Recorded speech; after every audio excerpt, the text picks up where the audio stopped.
பைசல் property ஒரு விற்பனை பதிவு. நல்ல ஒரு இடம் விற்பனை வந்திருக்கு. இது வந்து பாலப்பள்ளம்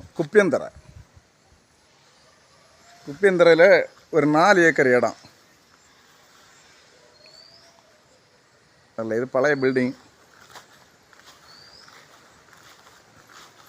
இது முன்னாடி ஒரு கம்பெனியாட்டு இருந்தது.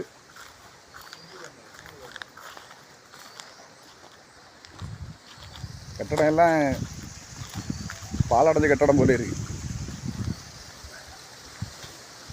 இடம் அருமையாக இருக்குது.